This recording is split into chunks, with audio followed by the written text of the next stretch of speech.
was born.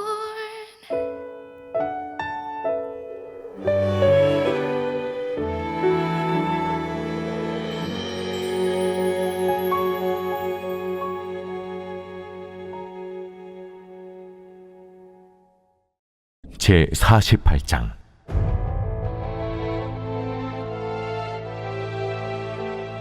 모압에 관한 것이라. 만군의 여호와 이스라엘의 하나님께서 이와 같이 말씀하시되, 오호라 느보여, 그가 유린당하였도다. 기랴다임이 수치를 당하여 점령되었고 미스갑이 수치를 당하여 파괴되었으니 모압의 찬송소리가 없어졌도다. 헤스본에서 무리가 그를 해하려고 악을 도모하고 이르기를, 와서 그를 끌어서 나라를 이루지 못하게 하자 하는도다. 만맨이여, 너도 조용하게 되리니 칼이 너를 뒤쫓아 가리라. 호로나임에서 부르짖는 소리여, 황폐와 큰 파멸이로다. 모압이 멸망을 당하여 그 어린이들의 부르짖음이 들리는도다. 그들이 루힌 언덕으로 올라가면서 울고 호로나임 내리막길에서 파멸의 고통스러운 울부짖음을 듣는도다. 도망하여 내 생명을 구원하여 광야의 노간주 나무같이 될지어다. 내가 네 업적과 보물을 의뢰함으로 너도 정복을 당할 것이요, 그 모습은 그의 제사장들과 구원관들과 함께 포로 되어 갈 것이라. 파멸하는 자가 각 성읍에 이를 것인즉 한 성읍도 면하지 못할 것이며, 골짜기가 멸망하였으며 평지는 파멸되어 여호와의 말씀과 같으리로다. 모압의 날개를 주어 나라 피하게 하라.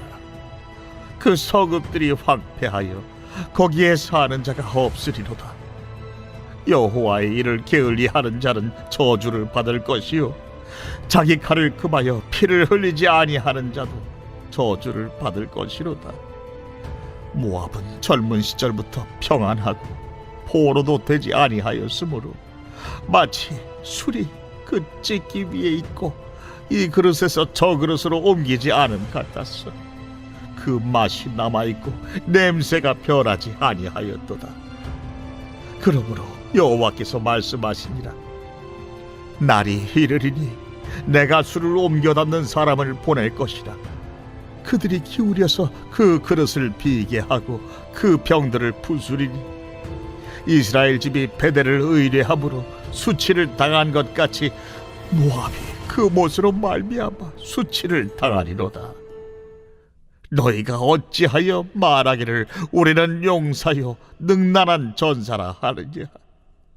만군의 여호와라 일컫는 왕께서 이와 같이 말하노라. 모압이 황폐하였도다.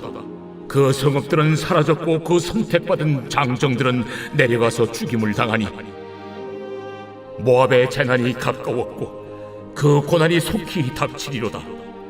그의 사면에 있는 모든 자여, 그의 이름을 아는 모든 자여, 그를 위로하며 말하기를 어찌하여 강한 막대기 아름다운 지팡이가 부르짖는고 할지니라.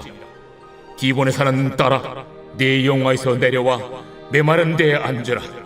모압을 파멸하는 자가 올라와서 너를 쳐서 네 요새를 깨뜨렸음이로다. 아르엘에 사는 여인이여, 길 곁에 서서 지키며 도망하는 자와 피하는 자에게 무슨 일이 생겼는지 물을지어다. 모압이 패하여 수치를 받나니 너희는 울면서 부르짖으며 아르논가에서 이르기를 모압이 황폐하였다 할지어다. 심판이 평지에 이르렀나니 곧 홀론과 야사와 메바앗과 디본과 느보와 벳디블라다임과 기랴다임과 벳가물과 벳무원과 그리엇과 보스라와 모압 땅 원근 모든 성읍이로다. 모압의 뿔이 잘렸고 그 팔이 부러졌도다. 여호와의 말씀이니라.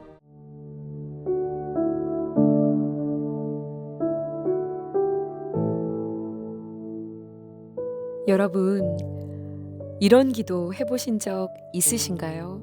하나님, 그저 지금처럼만 아무 일 없이 무탈하게 조용히 평안하게 살기를 원합니다.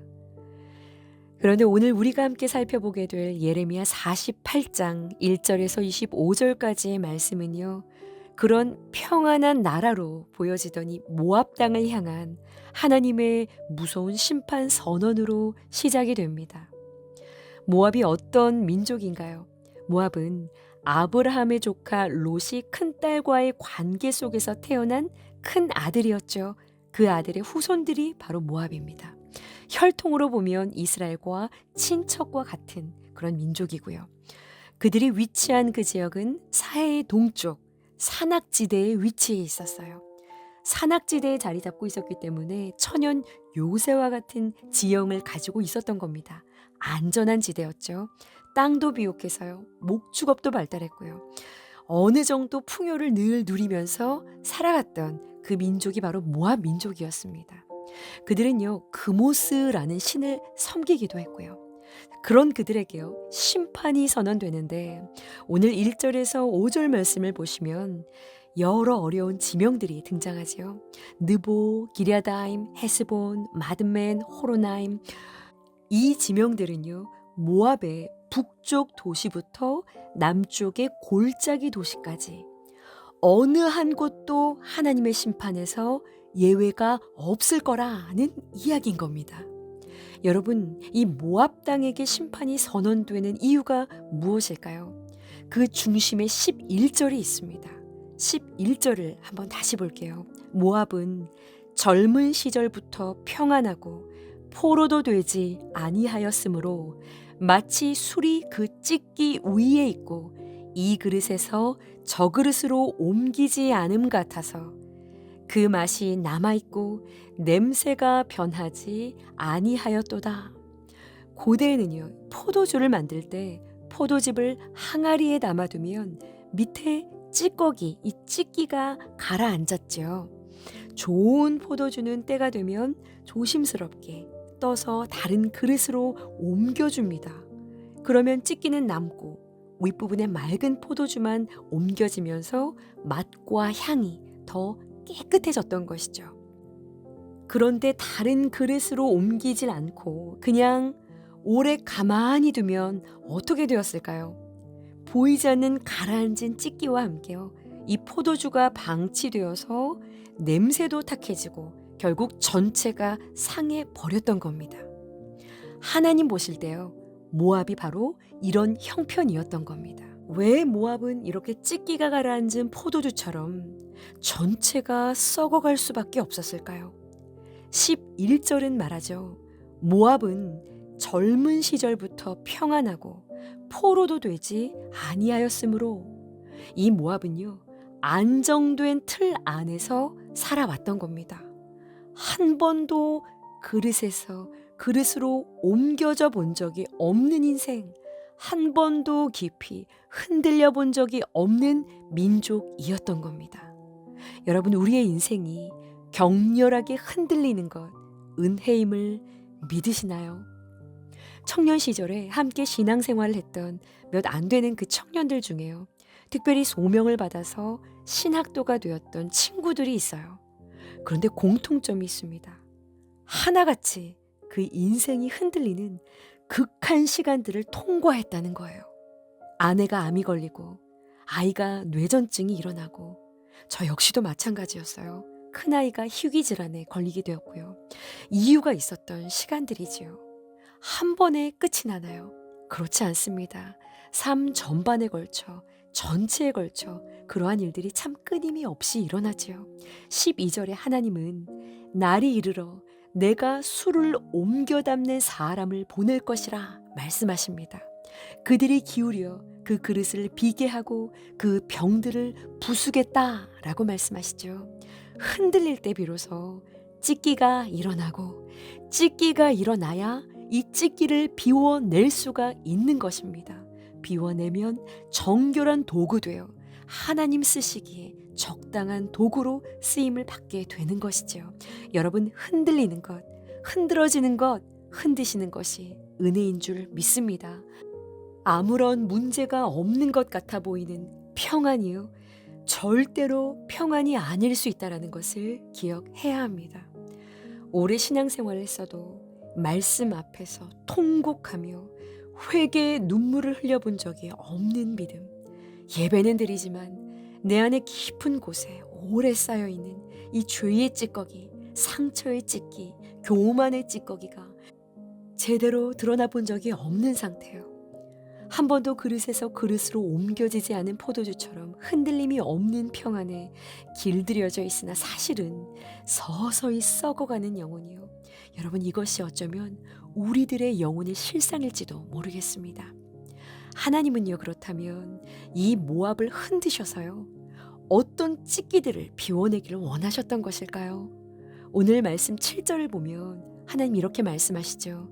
네가 너의 업적과 보물을 의뢰함으로 너도 정복을 당할 것이요, 그모스가 사로잡혀 갈 것이요, 그의 제사장들과 고관들도 다 함께 갈 것이라. 모압이 하나님보다 더욱 사랑하고 의지했던 것들이요, 업적들, 보물들, 그모스라는 모든 우상들, 하나님은 이 찌끼들을 비워내길 원하셨던 겁니다. 두 번째로요, 10절을 보시면 여호와의 일을 게을리하는 자는 저주를 받을 것이요, 자기 칼을 금하여 피를 흘리지 아니하는 자는 저주를 받을 것이니라. 하나님은요, 적당히 하려 하는 게으른 마음을 흔들길 원하셨던 겁니다. 우리는요, 평안히, 무난히, 무사히를 꿈꾸죠. 하나님이 부르시는 싸움과 눈물의 자리를 피해갈 때가 얼마나 많은지 모릅니다. 하나님의 일을 마치 취미처럼, 선택 과목처럼 대할 때가 많아요. 그런데 하나님은 말씀하시는 것이죠. 여호와의 일을 태만히 하는 자, 게을리하는 자는 저주를 받게 될 것이요. 하나님은요, 이것들을 비워내길 원하셨던 겁니다. 이번 주에는 큰일 없었습니다. 별탈 없이 살았는데요. 그런데요, 정작 하나님 앞에서 나의 죄를 깊이 탄식하며 울어본 적이 없었다면, 내 마음 깊은 곳에 찢기를 예수 그리스도의 보혈 앞에 꺼내놓아 본 적이 없었다면, 여러분, 우리는요, 정말 큰 사건이 없었던 것일까요? 정말 별탈이 없는 것일까요? 우리는 모압처럼 심판을 앞두고 있는 운명인지도 모르겠습니다. 오래 묵은 교만, 쓴 뿌리, 누구에게도 말할 수 없는 은밀한 죄, 나만이 알고 있는 탐욕과 음란과 미움과 비교와 질투와 중독, 여러분, 이 모든 것이 밑바닥에 가라앉아 냄새를 풍기고 있는데요. 한 번도 그릇에서 그릇으로 옮겨지는 사건이 일어나지 않는다. 이것은 절대로 결코 행복한 복된 삶이 아니라는 겁니다. 하나님께서는요, 술을 옮기는 자들을 우리의 삶에 보내십니다. 모압의 항아리를 기울이시기 위해서시지요. 움직이지 않는 이 포도주를요, 뒤 흔드십니다. 쌓여있던 찌끼들이 휘 저어지도록, 드러나도록, 올라오도록 만드십니다. 그리고 심지어는요, 그 찌끼를 버리기 위해 병을 깨뜨리기까지 하십니다. 하나님의 흔드심은 우리를 망하게 하려는 심판이 아니라 우리를 살리려는 은혜의 손길이라는 것, 여러분 기억하시기를 바랍니다. 하나님은요, 오늘 우리에게 이렇게 말씀하세요. 18절입니다. 너의 영화에서 내려와 메마른 데 앉으라. 메마른 땅은요, 내가 나를 채울 수 없는 곳이죠. 하나님이 아니면 안 되는 자리, 회개의 자리, 십자가의 자리, 겸손과 눈물의 자리인 줄 믿습니다. 우리에게 오늘 필요한 것은 모압처럼 편안함을 지키기 위해 하나님을 찾는 것이 아니라요, 기꺼이 나의 영화에서 내려와 메마른 데 앉아야겠다라고 하는 결단과 용기의 실천인 줄 믿습니다. 대강절 두 번째 주가 이렇게 지나갑니다. 지극히 낮고 낮은 비고 빈 구유에 오신 예수님을 묵상하시면서요, 우리 안의 모든 찢기들을 비워내고 영화를 누리던 자리에서 내려와 지극히 겸손한 낮은 곳에 거하며 주님의 은혜를 사모하는 날 되시기를 주님의 이름으로 간절히 축원합니다. 기도하시겠습니다. 우리 영혼의 실체를 보라 말씀하시는 주님, 고이고 쌓이고 상하여 우리의 영혼 전체를 망가뜨리려는 회개치 않은 숨겨진 죄의 찢기들을 흔드시고 우리의 삶을 기울이시어 다루셔서라도 은혜에 합당한 자로 새롭게 세워지기를 원합니다. 내 영화에서 내려와 메마른 데 앉으라 하신 주님, 오직 하나님만을 의지해야 하는 회개와 겸손의 자리, 주님으로 만족함을 고백하는 참된 기쁨의 자리에 모두가 서게 되는 대강절이 되게 하여 주옵소서. 예수님의 이름으로 기도합니다. 아멘.